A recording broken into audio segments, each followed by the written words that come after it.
everybody, welcome back to the next episode of the Next Move podcast. And as you guys can see, this is the first time we're on video. So to commemorate this very special episode, I have Arman Sood with me, who is the co-founder of Sleepy Owl Coffee. And they are a coffee disruptor in India. And actually, that's not even fair to say. They are a beverage disruptor in India. And what they're doing is they're a key driving force in moving India towards, especially India's millennials, towards a coffee drinking country as opposed to a tea drinking country. And one of the things I really want to go into in this podcast, and I think all of you will find really exciting, is how they have built a community of customers that really resonate with their brand. And that is something that's really interesting. You know, if you check out their social media, they're doing a really good job of interacting with their customers and having their customers a part of the mission. So I really want to dive deep into that. But for that, I'll bring in Arman. How are you doing?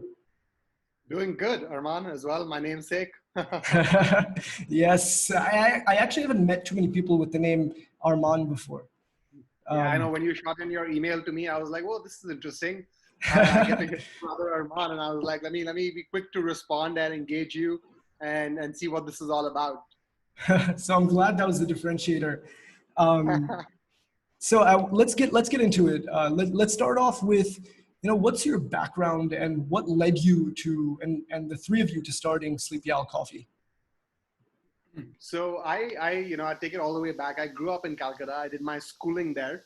I guess like typical Indian parents, my parents pushed me towards studying science. They were hoping that their son would become an engineer. Or even a doctor, so that's when they encouraged me to even take biology in the 11th and 12th grade, with the hopes that I would keep all my options open. Not the best strategy, because I totally burdened myself in the 11th and 12th grade trying to acquire and accumulate knowledge from all the subjects, never really becoming super proficient at any one of them. And towards the fag end of my 12th grade, when it came to figuring out what I want to do next from a career perspective, I sat down with them and I'm like, guys, this is not interesting to me. I might have studied it. I might have got the required grades or marks that are relevant, but it's not my core interest area. And then my dad sat me down and he's like, son, what is it that you really want to do? And I'm like, well, I don't know. And, I don't think my parents were very supportive at that point of me skipping 1 year altogether, which a lot of students do. I think a gap year is an amazing, idea, because it allows you to explore yourself and gives you time to think about what you really want to do. But a gap year for me wasn't, in place. So I just realized I like speaking, I like talking, I like arguing. And my dad was like, why didn't you look at or consider law as a profession? And I was super excited for that. And, I quickly prepared and spent 18 hours a day studying and cracked some of the entrance examinations. And, finally, I chose to go to Jindal Global Law School, which was a new institution. We were my batch was the second batch in the university to get in. And it was super exciting. We went to a place, for me, it was like the land of opportunity. It was a new institution, so there wasn't, enough infrastructure and everything wasn't built. So we as students had to take charge in creating that ecosystem for ourselves. So be it your sports teams, be it your debate society, be it your mood society, all of these, societies, groups, etc., had to be formed by the initial students. So it allowed us to take a lot of initiative. And it was during this initial phase where I met my co-founder, Ashwajit. So we were, we lived in the same apartment in law school. And he had, in fact, taken a gap year. He actually went to Singapore to study, and this is not something most people know about, but he studied business for a year in Singapore. Before, for personal reasons, he came back to India and joined law school. But somewhere in his heart, I think he desired to still want to pursue business. And I think that's where the conversations between us started, where, he was like, okay, there's a world beyond law, we're studying it and we have 5 years in law school, but there's a lot more that we can do with our time here. And, think of interesting ideas that we can execute at a small scale, right? We never spoke about dropping out of law school or figuring out what the next big business was, but it was like, okay, we can do small little entrepreneurial gigs while we're studying. And I think that's how, it started for the two of us. My third co-founder, Ajay, him and Ashwajit were childhood friends. They went to the same boarding school. and they were childhood buddies. And Ajay at this point in time was in USC in Southern California, and then he worked at JP Morgan in New York. So he was always there in the background to me as Ashwajit's best friend. And I and Ashwajit would always tell him that, oh, okay, I have a new friend in law school. And so we both knew of each other from Ashwajit, who is like, the connecting the dots between the two of us, but we hadn't ever really met each other until we started Sleepy Owl. Wow, that's a very cool story. And I think, again, that story resonates with all of us, especially millennials. Going into college, we have no clue what we want to do, especially in, before this, a lot of people had set paths, like you were saying. But now we kind of have the flexibility to go anywhere, which is cool, but it also creates that challenge. And when you're getting to that point where you're like, okay, I want to do this. I want to join that company. I want to start this business. I want to start this initiative. There's always a little, sticky point, oh man, should I do it? What if I fail? What if I embarrass myself? What if I'm not good enough? That's a sticky point we all face in every area of our life. So, the three of you, how did you guys get over that to actually start something? I think in many ways it's, you have to be able to take small steps, and with small steps there'll be small victories. So like one might assume that Sleepy Owl was the first thing that we ever did and it's doing well, right? But that's not the case. I think right, like I said, our university didn't have the necessary infrastructure or systems in place, but like Ashwajit and I initially took some initiatives to create things that we could in the environment we were in, right? So one of our first ventures was actually creating college merchandise, university merchandise for the students. And, we took permission to, source the hoodies and t-shirts, which were university branded, and we sold it to the students, right? So I keep talking about this because it was the venture at its smallest scale, right? Where we had to design the t-shirts, go to vendors, procure the material, and then take orders from students, and then collect money, sell it to them, manage returns, defects, deliveries in our own little community, right? We also figured out what price we should price our t-shirts so that they sell, and more students decide to buy it, as well as make sure that in this entire operation we don't lose money and we come out of it with a little bit of investment. And we did that for 3 years. And each year we did that, we tried to learn from the mistakes that we made in the year before that, right? So it was super interesting to do that. I think we learned, how a business works, in a sense, right? In fact, like I'm wearing a Sleepy Owl t-shirt today, right? Like, so even like sourcing this, bringing it to life, those learnings happened very early on. We were 19, 20 when we started our first round of t-shirt manufacturing. And over those 3 years, it was almost a free learning experience, right? By the time we did Sleepy Owl, we already had those little jumps we had taken, right? So we learned that there is no harm in trying. There's no harm in making a leap if you believe in something. I think by now, we're at that stage where starting something and failing is not embarrassing anymore. Right? People encourage you to start, like maybe 2006, 7 in the days of Flipkart. That's the book I'm reading right now, like the big billion startup. And in that book, they talk about when Flipkart was starting, like, parents were against it. Investors were not supportive. People were wondering why, these guys who can have high paying jobs at other technology firms are starting selling books online, right? And there was a big question mark as to what if you fail? Why are you doing this? What's wrong with you? But I think now sitting into 2020, that perception has changed completely, right? And people are encouraged to start. So I think that hurdle has been solved. But personally, when it comes to an individual who has an idea and they're worried about taking the plunge, I think that is something you have to develop over time, right? You have to be a strong believer in what you're doing. You have to validate it with friends and family, and you have to have the conviction, right? Without that, like, it will be a silly jump. But once you do these basic things, like, the only way is to get your hands and feet dirty. You can't be half in and half out. Cool. Yeah. And so the two things I'm taking away from what you just said were little steps to, actually get going. And actually you just have to do, you just got to get out there, do something small, however small it is. And I think that's a, very cool thing for everybody to think about. And now, so you started this t-shirt company, and now maybe you guys are transitioning and you're thinking of new ideas. So where did this new idea for a new age coffee, quality coffee company come from? So this came much later. Like when we finished law school, both Ashwajit and I decided that we don't want to take up jobs in the legal field. We decided that we should venture out and do something else.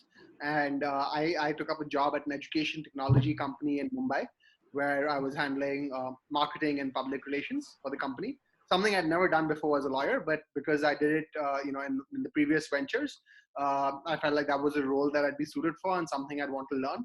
Ashwajit was the brand head at a fashion startup that was selling selvage denim jeans in Delhi, right? So we both took up, jobs at smaller startups and started learning about, how these startups function, and that this was like a real world startup. Like we were employees in startups, and we started getting a hang of what's going on. And around this time, Ajay was planning to come back from New York and move to India to want to start something as well.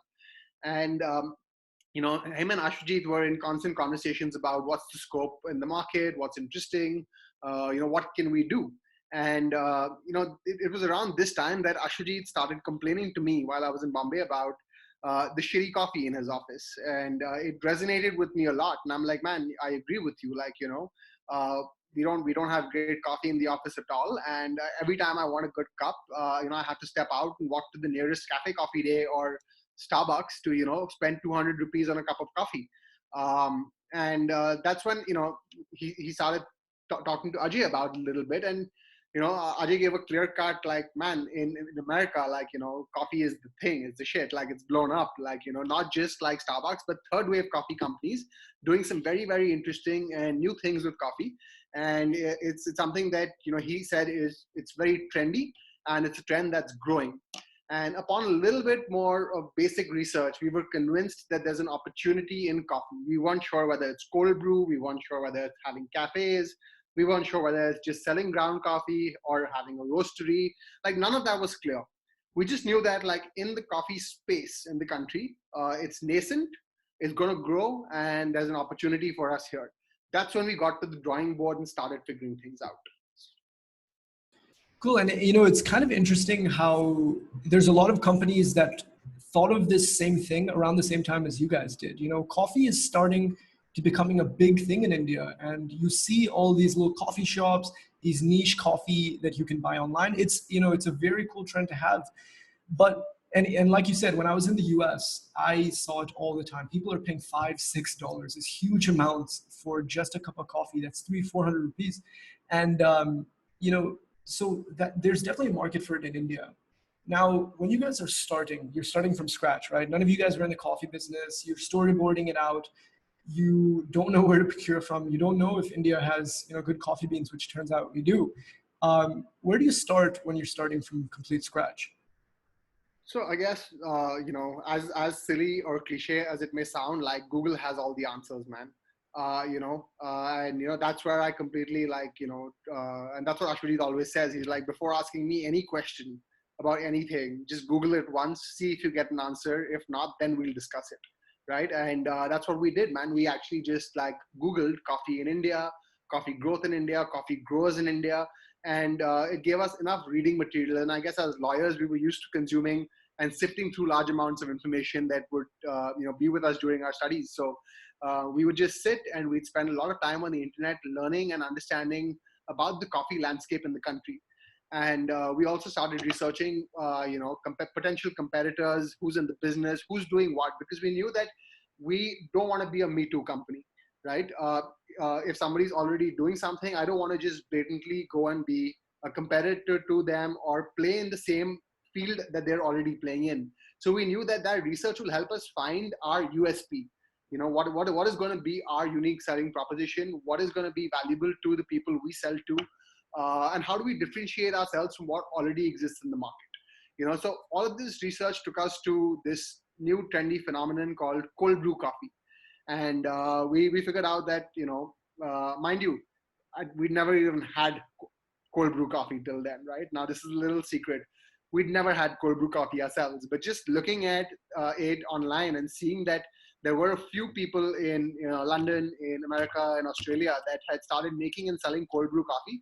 We knew that it's going to be tasty, it's going to be exciting, and we're going to figure out how we can do it, right? So that's when we actually went to Starbucks. We picked up some ground coffee, um, and we started cold brewing it, right? And cold brew, if I can clarify, is it's taking ground coffee, brewing it in cold water overnight, and then filtering it, right? And that gives you a decoction that's less acidic, less bitter. And the process of brewing is that you brew it in cold water, right? That's what makes it stand out. It helps it stand out. And it gives it a very distinct flavor profile. So once we did that, we realized, oh man, this is really tasty. And like this was a basic formula that we applied, without much effort. And we said, okay, this is tasty. It can obviously be tastier. And we started working on like production right in the kitchen that we were in, right? Then we asked ourselves, okay, like, if we have to have a business, we have to be buying coffee from somewhere. We have to be sourcing coffee from suppliers, from farmers, and, making a product out of that to sell to a consumer, right? That's when we started contacting farmers just from Google, man, like Coffee Farmers India, Coffee Growers India, all kinds of searches, found websites. We placed an order for a couple of kgs of coffee from a supplier who couriered us to in Bombay at that time. And unfortunately, we ordered coffee beans. They weren't ground, right? They were coffee beans at that time. So we didn't have a grinder to experiment with those. So we actually went to Starbucks and said, hey, can you grind this for us? Because we want to, we just want some ground coffee. And they said, no, we only grind Starbucks coffee. We don't grind any other coffee that you bring to us. And, as always, we don't take no for an answer. So we went back to the house. We printed a Starbucks logo, went to a printer and got a sticker printed, which we stuck to that bag. And we went back to the Starbucks and said, guys, like, this is Starbucks coffee. Can you grind it for us? And they were kind enough to grind it for us. And we took that ground coffee from our supplier. And then we started experimenting with different ratios of coffee to water, different kinds of filtration, whether it's a paper filter, whether it was a cloth bag, a laundry bag, all kinds of different material to see how we can filter the coffee. So it's very, very, very, very basic things that we started doing. And that's when like we started enjoying drinking cold brew more and more. We realized at that point that, man, we need to go to where the coffee comes from. We need to visit our farmers and we need to learn from them everything we can about coffee. And that's when we took a one-way ticket to Chikmagalur, which is the land of coffee in India. That's where, almost all of India's coffee is grown. And, we traveled there, young kids, man, like, just started going up to coffee farmers and we were like, okay, we do want to buy from you, but we also want you to educate us, tell us everything there is to know about coffee growing processes, how you guys manage the supply chain, how does coffee trading work? If I were to buy, 1,000 kgs from you, how much would that cost? If I were to buy, these many times in the year, how would that work? So just put together like a basic idea of how the supply chain of our raw material would work. At the end of all those conversations, we told the guy, we need 5 kgs of coffee. And these people, man, they export a couple of 1,000 kgs every few days, So for us, like for them, 5 kgs was peanuts, but, one of the suppliers was kind enough to be like, okay, I see what you kids are trying to do here, and I'm happy to give you 5 kgs. It was slightly more expensive than it needed to be, but it was a good start for us. And with those 5 kgs, we started doing thorough experiments, to see whether that particular batch of coffee from the supplier would work for our product or not. And that's how we kind of got into learning about it and get it going. Wow. So that those two stories of going into Starbucks is very startup-ish, that's, something barely anyone will actually have the balls to get up and go do. And two, just going to a coffee farmer and being like, give me some coffee when they are, exporting large amounts. So that's, again, that plays in t-shirts, that plays in any kind of manufacturing thing. A lot of manufacturers will only do bulk because that's where they make their money. So you have to find a way to convince them and almost do a sale to them. So yeah, that's very cool concept. That convincing comes from the notion that, as young entrepreneurs, your focus has to be on building relationships, right? Your focus has to be on, where we were honest. We were honest with our suppliers and the people we met that, man, like, we don't know, we're learning. Can you teach us? You know, when you give someone that respect and regard and you tell them that you know more than I do, you know, so can you educate me? It gives them the sense of pride also, right? Like, okay, there's someone who wants to really learn about what we do, you know, so it makes a big difference. And then it's about like, you know, valuing those relationships with them. So yeah. Yeah, that's, that's so true, because again, you have to find that differentiator, and that's going to play on so many people's minds. So that's, thanks for bringing that up. But now you have this coffee, you've learned a little bit how you grind, how you do that.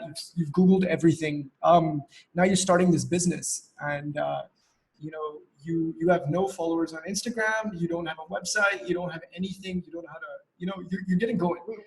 We didn't even have a product. We didn't even have a product. We just had coffee. So you didn't even know what you're going to sell. Okay, that makes it, even more interesting. Where do you guys go from there? What were the first few steps? You have the coffee. Where do you go from there? So we decided at that point that what we want to sell is cold brew coffee, because nobody else in India was actually selling cold brew coffee direct to a consumer, right? So we identified that I'm not going to buy coffee and I'm sell coffee. I'm going to make a value add product from the coffee, right? It's like saying that, I don't want to sell mangoes. I want to make mango juice and I want to sell the juice, right? So we said the same thing. We're not going to sell anybody coffee, right? And there's a reason for that. Like, we realize there's a pain point in young Indian consumers is that if I give, an average person coffee beans, right? Or ground coffee, one would have to know how to use a French press or an AeroPress or have a machine at home, right? To be able to brew that cup of coffee. So we decided at that point that our mission, right, is going to be making coffee very convenient for the end consumer, right? That goes back to talking about the value add. Like, what is the value add that I am going to have as a company, as a startup, right? And our value add was, we want to make coffee easy. We want to make it convenient, right? How do we do that? We don't sell coffee. We sell a ready-made end product, right? And that's when we got to converting that coffee into cold brew as a beverage, right? And we wanted to sell that beverage. Right? At that point, we weren't sure whether we'd sell it in a glass bottle, whether we'd sell it in the bag and box packaging that we finally decided, whether we'd sell it in plastic bottles. We had no clarity on how we'd package our cold brew, right? So the first step was like coming up with the formula for cold brew. Second is package it in a convenient packaging format. And the third step is, now who do I sell it to? That's where the Instagram question comes in, right? So I'll give you a quick story on all three, right? The first step is, how do I take coffee and make a really tasty cold brew beverage out of it, right? Of course, we did a lot of experimentation at our end, right? But we kept encountering, situations where we were like, man, this is not tasty enough. It could be tastier, right? So that's when we actually started emailing the cold brew companies that I was talking to you about in the US, in London, in Australia, right? A lot of cold emails to a lot of other founders. And in more cases than not, nobody replied back to us, right? But there were a couple of people, right, who got these cold emails from little kids in India, and they responded to us with, if I can say, trade secrets, right? Everything. Answered all our questions. What kind of equipment to use, what kind of filtration material to use, what kind of grind size of the coffee, what temperature of water, what kind of water, right? They guided us through all of these questions, right? And allowed us to experiment better. And as we improved that experimentation, we finally hit like what we would call like this perfect formula with respect to the kind of coffee that we're sourcing. And, honestly, no market research, nothing. We tasted it and we knew this is fucking tasty, right? And we were like, this is what we're going to sell, and formula hasn't changed since. It's been 4 years. Wow. So, again, very like, nimble, very, out of the box thinking. And that's, again, a very cool story. I want to talk about, okay, now you have this secret, you have these trade secrets. Nobody else does in India. Nobody else is doing it. And you're starting out in an apartment. Again, very like Steve Jobs, Apple, all these Jeff Bezos kind of, starting out from scratch. So you're there and you're trying to build a customer base now. How do you go? And this is transitioning into, I feel, again, your guys' biggest differentiator. You're building a customer, your marketing and your consumer base. So how do you start figuring out who to sell to? Okay, so what we realized at that point in time was, once we had our packaging in place and we had this cool innovative bag and box packing that we use, which is like a wine box in the US, right, with the tap. So we knew that like nobody else is doing that, and our packaging really stands out, and it's something really cool. And that's when we kind of decided that okay, all our emphasis should be on the kind of photography that we do, and the kind of images that we take of our product in action, because the customer who's going to see it on social media, right, they need to be tempted, right? They need to look at that image of the coffee or the box in your product and be like, man, I want to try that, because if like, you can get them to say that when they are on their phones looking at the product and they're like, I really want to try that. You've got their attention for that split second. That might cause them to click go, and buy the product, right? This is a situation where Arman understand that the customer hasn't yet tried your product. They've only seen it on social media or your website, right? So we worked hard to build a slick website, a really cool photography. Had an Instagram handle with some very nice photos of our of our product. Mind you, again, none of this was outsourced to any agency at that point in time or even now. It was all built in-house in the apartment, right? We even learned, how do you make a photo studio in your apartment using stuff that you have, 2-click studio level photos, right? And we had friends and family, like we had friends from law school who were good photographers who came in and they chipped in all in exchange for free coffee, and we built out this initial stuff. And to get the word out there, the first 2 weeks, all we did was request friends and family to repost on their social media, talk about us, and place orders with us. And that in itself was the traction in the first 2 weeks to kind of get the word out there. So you get your entire network, and then their network, and then their network, to kind of start talking about it. And at that stage of a business, you have to have good friends, man. I mean, you need to, they need to be sharing it for you. They need to be spreading the word on your behalf.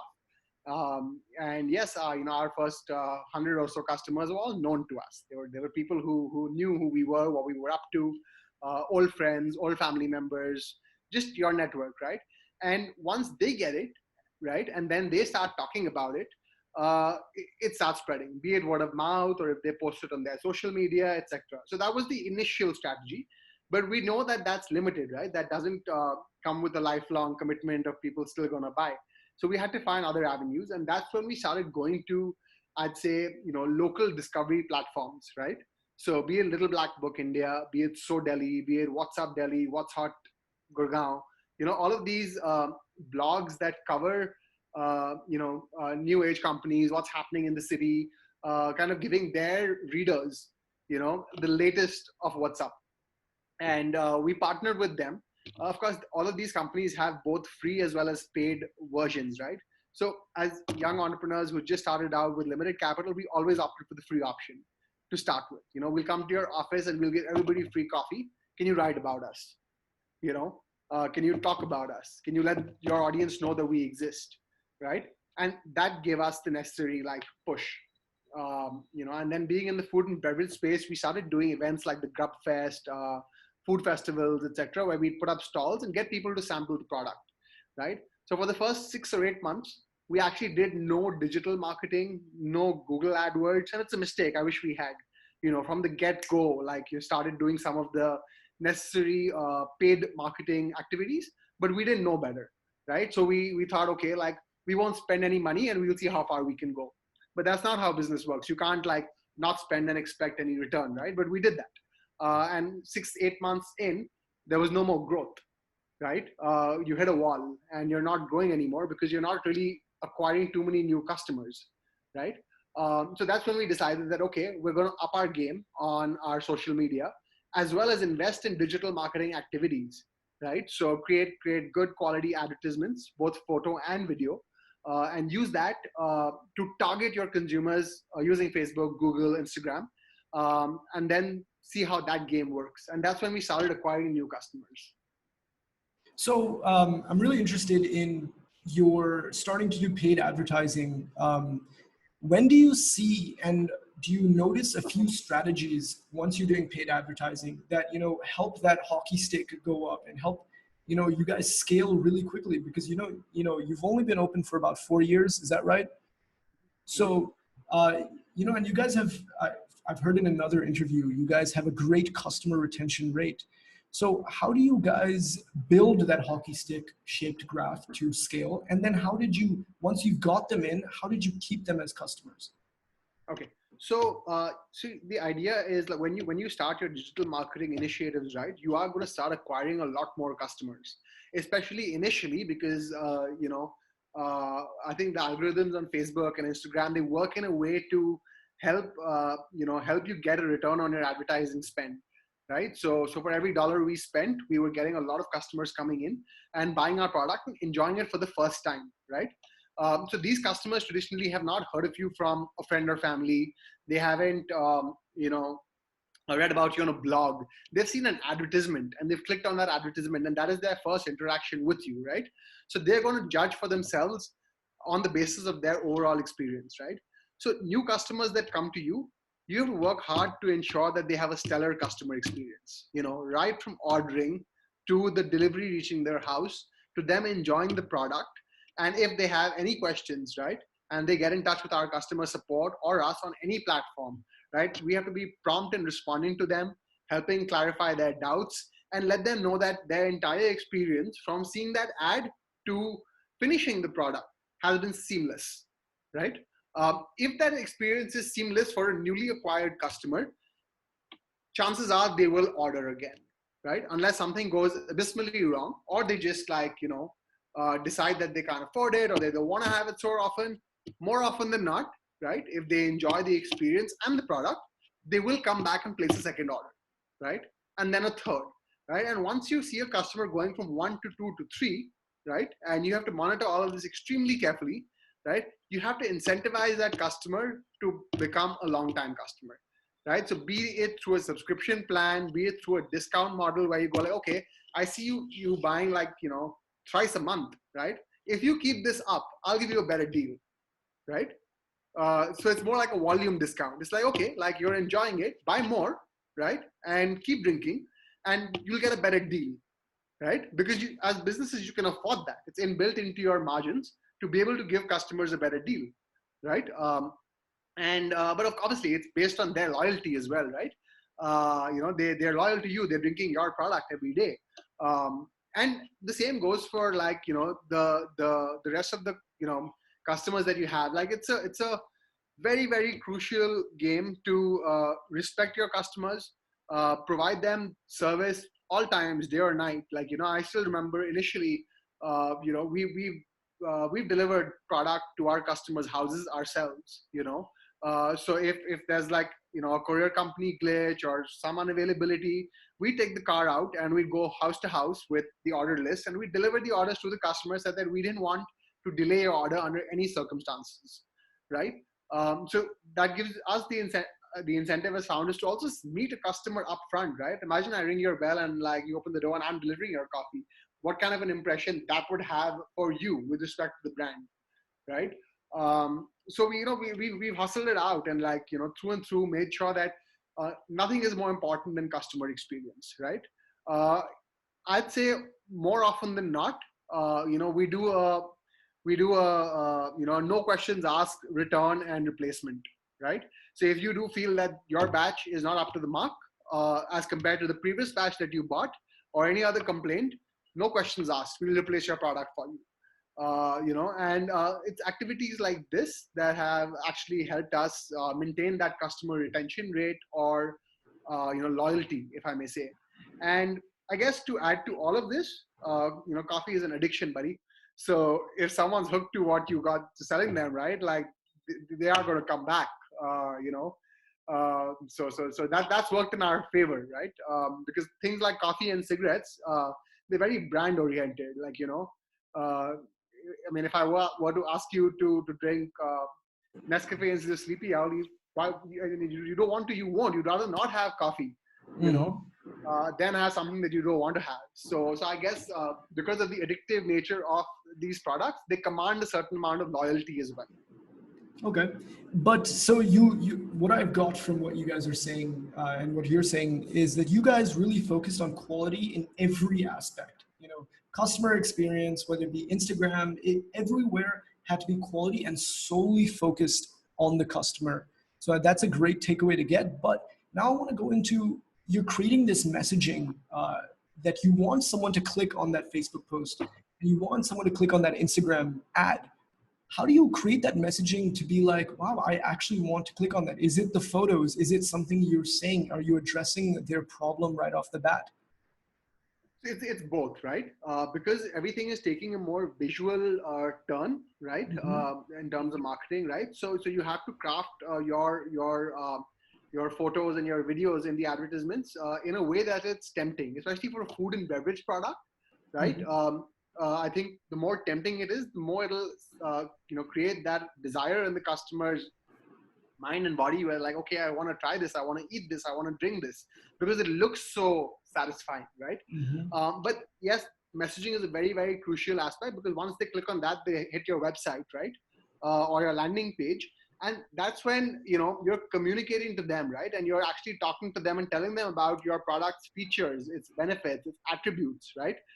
And the pricing, and convincing them that the pricing is also worth it, right? So, when we talk about it on our website, it says, okay, it's 600 rupees for a box that is 1.5 liters, right? Mm-hmm. Each cup will therefore cost you 60 rupees, right? And we break it down for them and tell them, okay, like this is what you're actually paying for, right? Oh, and you can also make it in this way. Like you can add milk, you can do this. We've always highlighted the fact that our products have no sugar, right? We highlighted the fact that cold brew is less acidic and less bitter. So anyone who has ever had a problem with acidity with respect to coffee or doesn't like it because of its bitterness, right? That messaging is keyed in on the product page as well as in the advertisement, right? And last but not the least, like we highlight uh, coffee that's easy AF. Like it's the most convenient, most easy way to drink coffee that there is, right? When someone sees all of these things, right, and they identify even one or two of the things that hit them, right? Oh, okay, I have acidity, and they claim to be, low on acidity. Maybe I'll try it, or it's super easy. And then you remember, okay, I've had a hard time making coffee at home, but with their product, I don't need to do much. It's super easy, right? So these are the promises that you're making, right? Be sure if you claim anything false in your advertising and a customer buys it and does not experience that, right? They're not coming back again.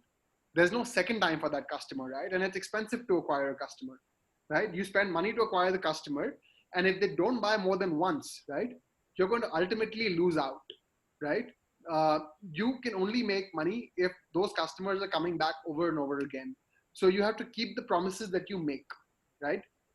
Once you do that, once a customer gets the product to the house and then they experience the brand is talking about, and they feel it for themselves, right? And if it matches, right, and the customer enjoys that, chances are they will come back. They will give you another chance. And the more interesting thing is, if a brand truly lives up to its promises, it's not that that customer will alone come back themselves. They will also tell 5 more people, if not more, that they had a good experience with the brand and they liked the product, right? And that is free marketing. That is free for you, right? That's where it becomes a game of referrals. And again, for us, coffee is not just addictive; it's also something that people drink every day, and therefore it's more talked about. You might not tell 5 friends what body wash you're using at home necessarily, but you will tell them what coffee you are drinking, right? So I guess the nature of the business that we're in is one where word of mouth plays a key role, and that's really helped us. Yeah, that's a cool point because word of mouth I think is the strongest probably value add because if we're really good friends and I tell you, hey man, I really like this coffee, chances are that you're gonna trust me as opposed to some Facebook ad that says this coffee is really good, right? So True. that's a really cool point you bring up, and I want to summarize a little bit of what you've said in the marketing Sure. initiatives. Add in whatever you feel, but you guys started off hustling. You went to these local, marketing channels like blogs, and you said, "Hey, try my coffee, and if you like it, write about us." And again, that brings more word of mouth. And the next thing you guys did was make sure that quality across the spectrum. your Instagram, your customer experience, quality of coffee, all very high to get people coming back. And three, word of mouth and making it very simple for the customer to understand the problem that you're addressing is huge. So, I'm going to start applying these, to my marketing efforts. And I think that's, thank you very much for these points. It's great. I want to dive into, now we're in, a very strange time in the world, right? Like nobody's experienced this, especially in the modern world, modern business. We're facing COVID right now. And a lot of businesses are getting impacted. A lot of employees are worried about, do I have a job in a year? How is my company going to do? So can you talk a little bit about, you may not have all the answers. You're just starting out in this, we're all starting out. But can you talk a little bit about, how you guys are taking these challenges head on, and how do you create certainty for both your customers and employees at this time? So, yeah, it's an unfortunate time for businesses all over. Again, I think I'm extremely grateful in a way that like we fall into a category of products that are effectively deemed essential, right? It pains my heart that there are so many businesses that are making fantastic products and things, but they're unable to function right now. And obviously this leads to a lot of pain and suffering. But by God's grace, we're in a category that is essential and that benefits us. So I'll take it back all the way. So we had some migrant labor that has left the city in a rush when labor happened, when COVID happened, when the lockdown happened.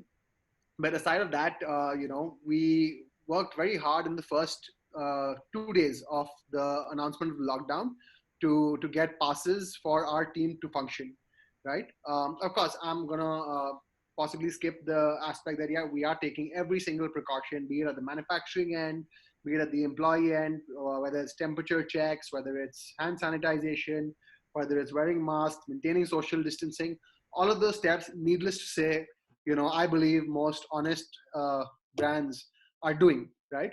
So having done that, the next step was, okay, how do we get permission to function? And this kind of reminded me of my hustling days, early on. And I think hustle is always on, constant, it doesn't stop. Whether you're 4 years old, 8 years old, 40 years old as a company, you have to think like, a newborn. So I think on the second day of the lockdown, one of my staff members and I started, wrapping our heads around, okay, how do we get passes for our team? And we started calling friends of friends, people who know people, and we're like, okay, we need a contact, and I'll be honest over here, like it wasn't straightforward. I didn't like, the government said, fill this form and wait, right? And you'll get a pass. Like we said, no, hell no. Like, there has to be a better way and a smarter way to do this. So we made enough phone calls and we landed up at the police station in our area. And we spent cumulatively, I think, 16 hours over 2.5 days standing outside the police station, speaking to the right people, making our way in. And we got a total of 12 passes for our team. Whereas most companies are, finding it tough to get even 2 or 3. So it goes back to jugaad, man. Like, you've got to do what you got to do. You got to, and we didn't pay no bribes. We didn't do anything. It was just that, I guess we presented our scenario and our case in a way that the concerned officer was empathetic towards us, right? And since we had the passes, we've been functioning every single day. And we are getting our product out to our customers around the country. And we're doing our level best, to ensure that the supply chain at our end is not disrupted, right? We did have some delay in some of our coffee coming from Chikmagalur to us. We are grappling and figuring out how to manage our inventory of packaging material because some of the other factories are still not open, right? So COVID is something that, does not impact one business alone. Like we depend on suppliers, we depend on vendors, right, for our business. So until they are able to function, there'll be a point where like, we will be adversely affected. But in our discussions with our, investors and with our team, the message is clear. Like, don't take no for an answer, figure out alternatives, be prepared for plan B, plan C, plan D, and since you are allowed, make the most of the situation. And I'd also take this opportunity to thank our customers because they're all the more loyal, all the more fiercely backing us and enjoying our products, and that counts for everything. And I think that's again where your marketing comes in, right? Like you've built this fierce customer base. And again, going through your Instagram, it's so cool. You guys have so much engagement. People really resonate with your brand.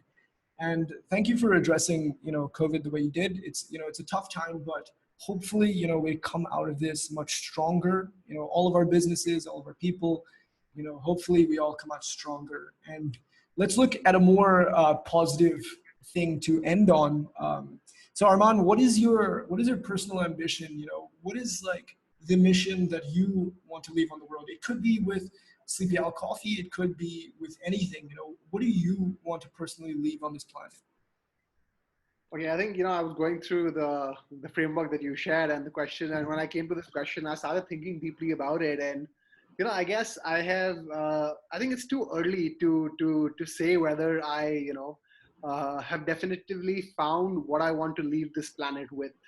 I know I'm on a journey towards doing some interesting work, some interesting avenues that we have developed. As of now, I think my main goal is to get more and more people in India to genuinely fall in love with coffee, right? To fall in love with Indian coffee, and to be able to uh, you know buy local, buy from young companies and startups around you. So it's not just like I make it a point as far as possible to buy local.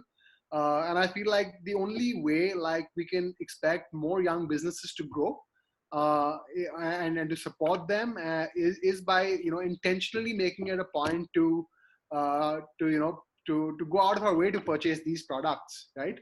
So I think that moving forward and in whatever capacity I can is to support young entrepreneurs. Like I personally really enjoy doing this, because I just feel like if there's anything that I've learned, like the only value in that learning is if I can share it, right? So I never shy away from getting on chats with people like yourself and be like, okay, like, this is all that I know, and like I'm happy for people to get in touch to continually like advise them on mistakes I've made and what I've learned. I don't claim to know it all. Nobody does. But it's always nice to hear, other people, and therefore I like to share what I've learned. So I don't think that answers your question per se, but yeah, man, broadly, I'm just having a good time. But yeah, 10 years from now, I want to see Sleepy Owl right up there, making a big impact in the FMCG space. Nice. No, I think a lot of people will have a similar thing. We don't know where we're going, but I like what you're saying on making an impact. And I think a lot of our generation of, people in India are wanting to give back, especially in India. And I think, going forward in the future for this country, it's very positive. I've had the chance to interview people who are doing great things in environmental space, pharmaceutical space. So it's very cool to see that for India. So I just want to end up on one last question. I'm going to start asking this to a lot of my guests on the podcast. Is that, and I know you know the question because you've seen it. So if you had an autobiography, and again, this is kind of a tough question given what you just said, but if you did have an autobiography, what would you want the title to be? This is at the end of your career and you've achieved a lot of what you want to achieve. What would you want it to say? Okay, so I think again, like I thought about the question. I didn't have an answer earlier, but now during the discussion, I think I've come up with one. Maybe I think a good name for the book would be Own It. And the idea behind the words own it is like you need to own your responsibilities, own your mistakes, own your own destiny, own your own fate, right? You can't depend on you know on externalities throughout, right? You need to actually go out of your way yourself to own it, and be it examples of like the coffee farmer, or us going to Starbucks, or the police station the other day, right? Like when you have that sense of ownership for your work, and this doesn't apply just to founders of businesses. I think even within organizations, if you're able to own your sphere of work, you will be more valued and respected, and you will be noticed and recognized. So I think maybe that would be a decent name for the book. Awesome. I'm glad I helped you come to a name throughout the podcast. But I think that's a cool place to end up. I want to say thank you, Arman, so much for coming on. I learned so much, and I'm sure a lot of people learned a lot. From starting something from scratch to moving into a business you know nothing about, growing a brand that people really resonate with, and facing a crisis, how do you maneuver and own it, like you say, to move forward? So yeah, thank you so much for coming on. Pleasure, Arman. Thank you so much for having me. Anytime. Anyways, thank you everybody for tuning into the podcast. Please make sure to subscribe. I'm going to leave Sleepy Owl Coffee's social media channels in the links below, because again, I think that's a cool thing to study. It's a really good way to learn about how to effectively market online. So yeah, thanks everybody for listening. See you in the next podcast.